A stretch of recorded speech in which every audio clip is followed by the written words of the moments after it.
غوث اعظم رحمت اللہ علیہ سردار اولیاء ہیں۔ آپ کی بزرگی کی شہرت پورے بغداد میں بہت عام تھی۔ ایک مرتبہ ایک بڑھیا سرکار غوث اعظم رحمت اللہ علیہ کی بارگاہ میں حاضر ہوئی اور عرض کرنے لگی، یا غوث اعظم رحمت اللہ علیہ، میرے اس لڑکے کا دل آپ کی طرح بہت مائل ہے، آپ کو یہ بہت چاہتا ہے اور آپ سے بہت محبت اور عقیدت رکھتا ہے۔ حضور اس کو اپنی غلامی میں قبول فرما لیجئے تاکہ یہ ایک اچھا مقام حاصل کر سکے، آپ کی خدمت کر سکے، ایک بہت ہی بڑے مقام پر پہنچ جائے۔ میں چاہتی ہوں یہ آپ کی خدمت میں ہی رہے اور آپ اسے اعلی مقام پر پہنچا دے۔ سرکار غوث اعظم رحمت اللہ علیہ نے فرمایا، ٹھیک ہے، اور سرکار غوث اعظم رحمت اللہ علیہ نے اسے اپنے پاس رکھ لیا اور اسے مجاہد ریاضت کی تعلیم دینا شروع کر دی۔ ریاضت میں بندے کو اپنے نفس پر قابو پانا ہوتا ہے، اپنے نفس کو مارنا ہوتا ہے۔ تو سرکار غوث اعظم رحمت اللہ علیہ کے حکم کے مطابق اس لڑکے کو جوں کے سکے ٹکڑے دیے گئے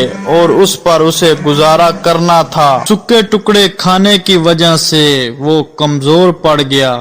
کچھ دنوں کے بعد بڑھیا اپنے بچے کو دیکھنے کی غرض سے وہاں پر آئی تو دیکھا اس کا بیٹا جوں کی خشک روٹی بنا سالن کے کھا رہا ہے اور بہت ہی کمزور ہو گیا ہے۔ تو وہ بڑھیا بہت حیران ہوئی کہ یہ میرے بچے کو کیا ہو گیا، تو وہ شکایت کرنے کی غرض سے سرکار غوث اعظم رحمت اللہ علیہ کے حجرے میں داخل ہوئی تو دیکھا کہ سرکار غوث اعظم رحمت اللہ علیہ پکی ہوئی مرغی کھا رہا ہے اور ہڈیوں کو ایک برتن میں جمع فرماتے جا رہے ہیں۔ اس بڑھیا نے بڑے شکوے بھرے انداز میں عرض کیا، حضور آپ نے میرے بچے پر کوئی مہربانی نہیں فرمائی۔ حضور غوث اعظم رحمت اللہ علیہ نے فرمایا، وہ کیسے؟